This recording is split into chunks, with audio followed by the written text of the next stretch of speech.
Good morning students. आज के lecture में हम पढ़ेंगे reforms of the UN after the cold war. इस बदलते हुए वैश्विक परिवेश में किसी भी संगठन, चाहे वो इंटरनेशनल ऑर्गेनाइजेशन हो, चाहे नेशनल ऑर्गेनाइजेशन हो, या किसी भी छोटे स्तर का ऑर्गेनाइजेशन हो, रिफॉर्म्स की बहुत जरूरत पड़ती है। जैसे जैसे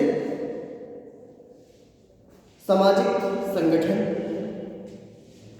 या सामाजिक स्ट्रक्चर, पॉलिटिकल स्ट्रक्चर और सुरक्षा की दृष्टि से जो बदलाव हो रहे हैं इस पूरी दुनिया में, उसके आधार पर यूएन रिफॉर्म होना बहुत जरूरी हो गया। और खास करके कोल्ड वॉर के बाद, क्योंकि कोल्ड वॉर दो महाशक्तियों के बीच की अपने आप को सबसे ऊंचा उठाने की जो प्रतिस्पर्धा चली, वो इस पूरी दुनिया के लिए नुकसानदेह है।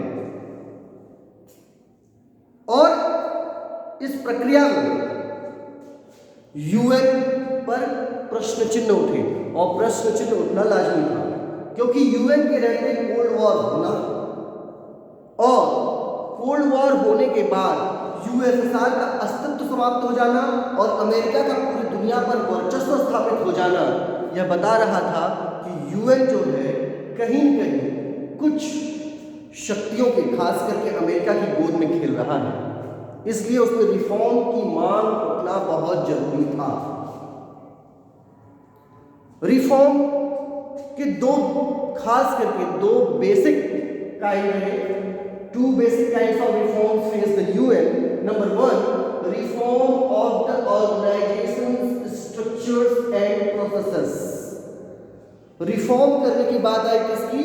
इसके स्ट्रक्चर को, और खास करके सिक्योरिटी काउंसिल को चेंज करने की बात आई कि सिक्योरिटी काउंसिल में कुछ देशों को और मौका देने की बात आई, खास करके वीटो कंट्रीज को।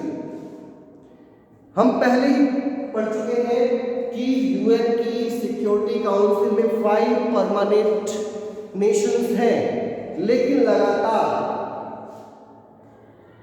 इस वैश्विक परिप्रेक्ष्य में बढ़ते हुए आर्थिक, सामाजिक और राजनीतिक और साथ ही साथ स्ट्रेटेजिक गतिविधियों के कारण भारत सबसे आगे अग्रणी देश बना हुआ है, जो इसके परमानेंट देश बनने के लिए तैयार है।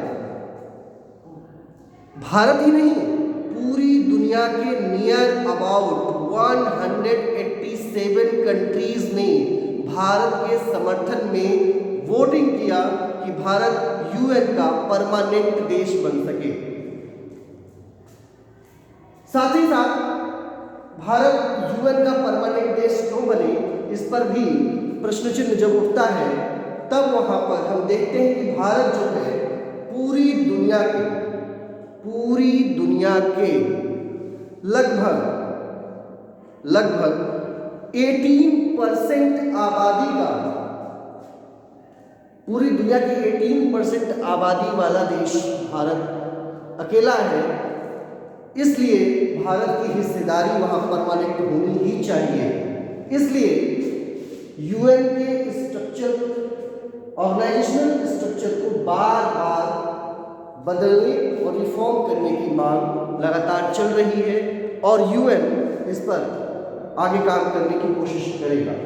सेकेंड है review of the issues that fall within jurisdiction of the organisation. न्यायाधिकारों की मांग, जाहिर सी बात है, ऑर्गेनाइजेशन को प्रत्येक नेशन के न्यायाधिकारों को की समीक्षा करने का पूरा उत्तरदायित्व है और उसे निभाना चाहिए। इसलिए यूएन पर प्रश्न चिन्ह उठना लाजमी था कि शीत युद्ध के दौरान उसे दोनों महाशक्तियों के बीच में आकर के और शीत युद्ध को प्रतिस्पर्धा के रूप में जो पनप रही थी उसे वहीं पर समाप्त कर देना चाहिए था, लेकिन यूएन इसमें कारगर साबित नहीं हो सका। यूएन सिर्फ और सिर्फ 4 से 5 चीजों को लेकर के ही, जैसे कहते हैं ना धार ढूंढना, उसी परिप्रेक्ष्य में चलता नजर आया। खास करके स्वास्थ्य को लेकर के, सामाजिक आर्थिक परिप्रेक्ष्य को लेकर के, इसके बाद कुछ पॉलिटिकल इश्यूज को लेकर के। लेकिन यूएन एक चीज, सबसे इंपॉर्टेंट चीज जो है उसको भूल गया, वो था defence and strategic sector. Defence and strategic sector को यूएन को ध्यान में रखना चाहिए था। कारण है उसका, बात शीत युद्ध की ही नहीं है, बात है जब अमेरिका, ब्रिटेन यानी कि नाटो की सेना संयुक्त रूप से इराक पर हमला करती है, इराक को समाप्त कर देती है, उसके बावजूद भी यूएन इसमें बोलने को तैयार नहीं है। यानी कि यूएन डिफेंस और स्ट्रेटेजिक सेक्टर में उतनी सक्षमता पूर्वक काम नहीं किया जितनी उससे आशा थी। इसलिए उसके रिफॉर्म की बात उठना, वैश्विक स्तर पर रिफॉर्म की बात उठना लाजमी है। अगली क्लास में हम यूएन के नेक्स्ट वीक को पढ़ेंगे। तब तक के लिए बहुत बहुत धन्यवाद।